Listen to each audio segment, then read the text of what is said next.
ये equation number हो गया 2। अब जो अभिक्रिया चल रही है उसका हमने T1 और T2 टेम्परेचर पर रेट कांस्टेंट देखे। मान लिया कि वो K1 और K2 है। T1 पर टेम्परेचर पर रेट कांस्टेंट K1 मिला और T2 पर रेट कांस्टेंट K2 मिला। तो हमको जो इक्वेशन मिलेगा ln K1 is equal to ln A minus EA upon R T1 हो जाएगा। और T2 टेम्परेचर पर रेट कांस्टेंट K2 है तो हमको इक्वेशन मिल जाएगा ln K2 is equal to ln A minus EA upon R T2, क्योंकि रिएक्शन तो वही चल रही है तो एक्टिवेशन एनर्जी तो कांस्टेंट रहेगी। केवल K1 और K2 की वैल्यू, K1 K2 और T1 T2 ये वेरी करेंगे, ये परिवर्तित होंगे। तो इक्वेशन 4 फ्रॉम, अब हमने क्या किया, इक्वेशन 4 माइनस 3 4 में से 3 को सब्सट्रैक्ट कर दिया, ln k2 minus ln k1, इस वाले से मैं ये सब्सट्रैक्ट कर रहे हैं तो ये तो कैंसिल ही हो जाएंगे, ये माइनस का रहेगा और ये प्लस का हो जाएगा। तो प्लस वाला पहले लिखे दे रहा हूं मैं, EA upon RT1 minus EA upon RT2, इसको लिखेंगे तो ln k2 minus ln k1 को ln k2 अपॉन k1 करके भी लिख सकते हैं। लॉग में एक बात और ध्यान देने वाली है कि अगर log a अपॉन b होता है तो इसको log a minus log b करके लिख देते हैं, और log a इंटू b है तो इसको log a plus log b करके लिखते हैं। log a raise to power x है तो इसको x log a कर देंगे। अगर कोई नंबर नेचुरल लॉग के टर्म्स में लिखा है, इसको कॉमन लॉग में बदलने के लिए 2.303 से मल्टीप्लाई कर देंगे।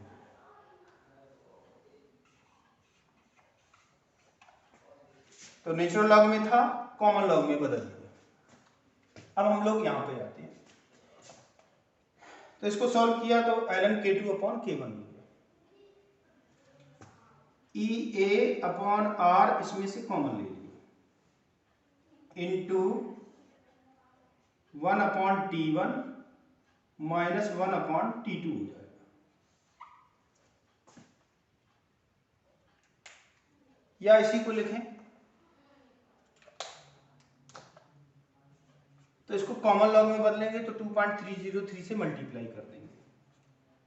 2.303 log k2 upon k1 will be equal to EA upon R into 1 upon T1 minus 1 upon T2। इसको और सॉल्व करें अगर तो 2.303 से को इधर पहुंचा देंगे तो हमको क्या मिल जाएगा, और log k2 upon k1 will be equal to EA upon 2.303R, और इसको अगर हम सॉल्व करेंगे तो ये हो जाएगा T2 minus T1 upon T1 into T2, T2 minus T1 upon T1 into T2।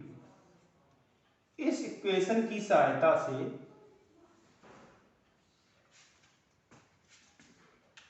Activation energy को कैलकुलेट किया जा सकता है। हमें क्या करना होगा, T1 और T2 पर रेट कांस्टेंट K1 और K2 प्रैक्टिकल से ज्ञात करने होंगे।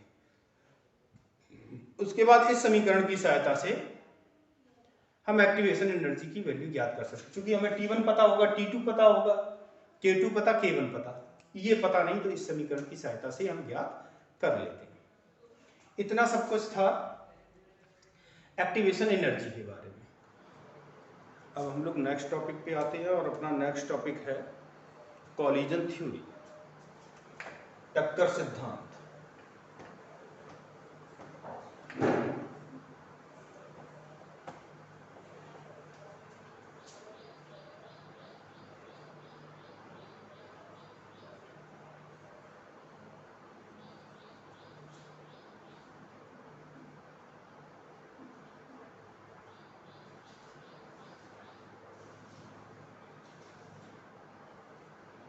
टक्कर सिद्धांत का प्रतिपादन मैक्स ट्राउट्स और विलियम लेविश ने किया था। मैक्स ट्राउट्स और विलियम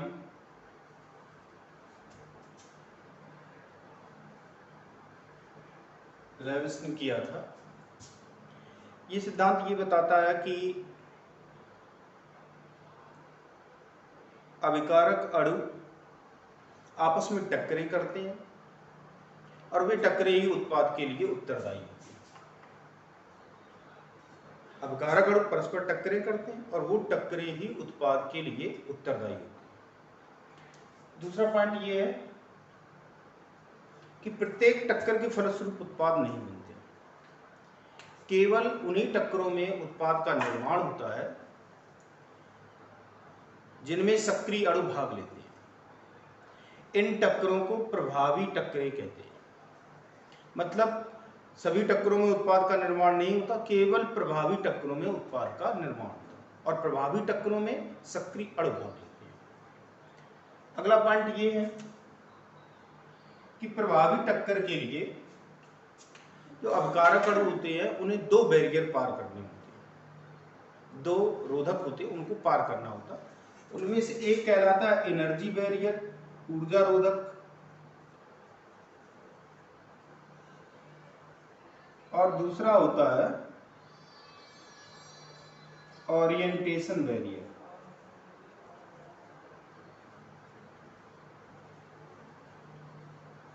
ये ऊर्जा रोधक हो गया और ये विन्यास रोधक हो गया।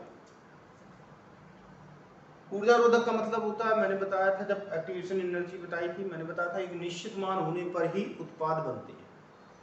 मतलब प्रत्येक अभिक्रिया के लिए एक ऊर्जा रोधक होता है जिसे पार करके ही अभिकारक उत्पाद में परिवर्तित होते हैं। इस ऊर्जा रोधक की ऊर्जा निश्चित होती है। अणु परस्पर टक्करें करके सक्रियण ऊर्जा प्राप्त करते हैं और सक्रियण ऊर्जा प्राप्त होने के बाद वो इस रोधक को पार कर पाते हैं। ये तो रहा एनर्जी बैरियर। दूसरा कहलाता है ओरिएंटेशन बैरियर। अभिकारक अणु जब निश्चित ढंग में आपस में टकराते हैं तभी उत्पाद का निर्माण होता है। अभिकारक अणु का एक सुनिश्चित विन्यास होने पर ही जो टक्करें होती हैं वो प्रभावी होती हैं। जैसे दो अणु आपस में टकरा रहे ए और बी, एक तरीका ये है टकराने का, ये ए अणु हो गया और ये बी अणु, और दूसरा तरीका ये है कि ए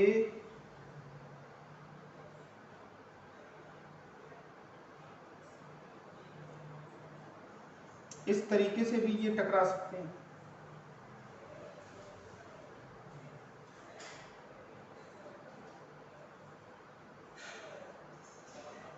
तो ये वाला विन्यास प्रभावी होगा और ये वाला विन्यास प्रभावी नहीं होगा।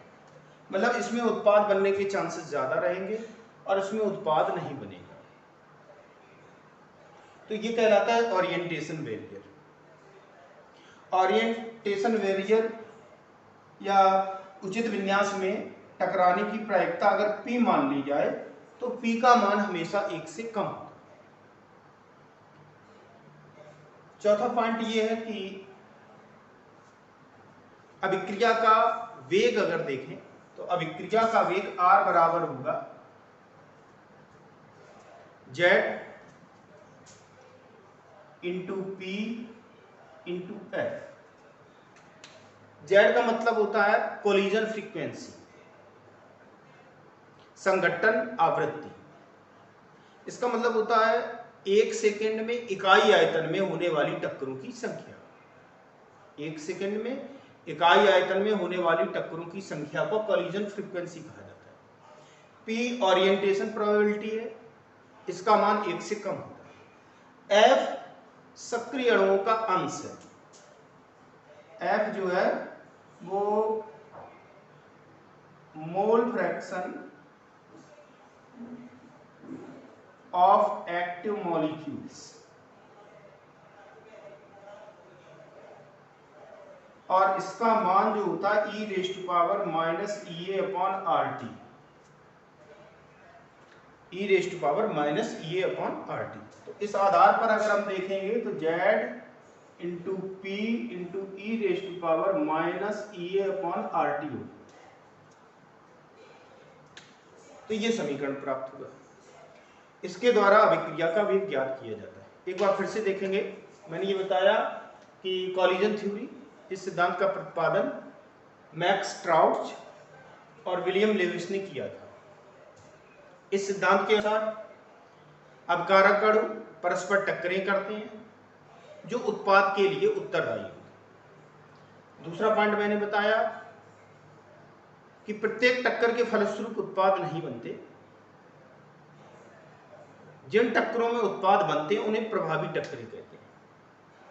तीसरा पॉइंट हमने बताया, प्रभावी टक्कर के लिए अवकारक अणु को दो बैरियर पार करने होते हैं, एक एनर्जी बैरियर और दूसरा ओरिएंटेशन बैरियर।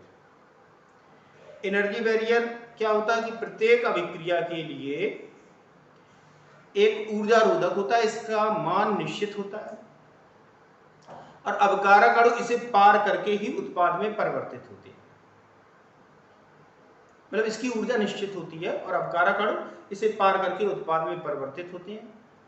अपकारक अणु टक्करों द्वारा ऊर्जा की एक निश्चित मात्रा, जिसे सक्रिय ऊर्जा कहते हैं, उसको ग्रहण करते हैं और उसके बाद इस बैरियर को पार कर जाते हैं। यदि अपकारक अणु की ऊर्जा सक्रिय ऊर्जा के बराबर नहीं हो पाती तो वो उत्पाद में परिवर्तित नहीं होते, अपकारक अवस्था में ही बने रहते हैं। जिन अणुओं की ऊर्जा सक्रिय ऊर्जा के बराबर हो जाती उन्हें सक्रिय अणु कहते हैं। दूसरी बात हमने बताई ओरिएंटेशन बैरियर। ओरिएंटेशन बैरियर का मतलब होता है कि अपकारक अणु का जो विन्यास है वो एक निश्चित होने पर ही, एक निश्चित विन्यास में ही जब अपकारक अणु आपस में टक्करें करते हैं तभी उत्पाद बनता है। इस विन्यास की जो प्रायिकता होती है वो 1 से कम होती है। फिर मैंने लास्ट पॉइंट बताया कि अभिक्रिया का वेग निम्न समीकरण के अनुसार होता है, R = Z × P × F, जहां पर Z कोलिजन फ्रीक्वेंसी या संघटन आवृत्ति है। इसका मतलब होता है 1 सेकंड में इकाई आयतन में होने वाली टक्करों की संख्या। P प्रोबेबिलिटी फैक्टर है, probability of orientation, proper orientation मतलब जो उचित विन्यास है उसमें टकराने की संभावना। और F जो है वो सक्रिय अणुओं का अंश है, इसका मान e⁻⁻⁴ होता है।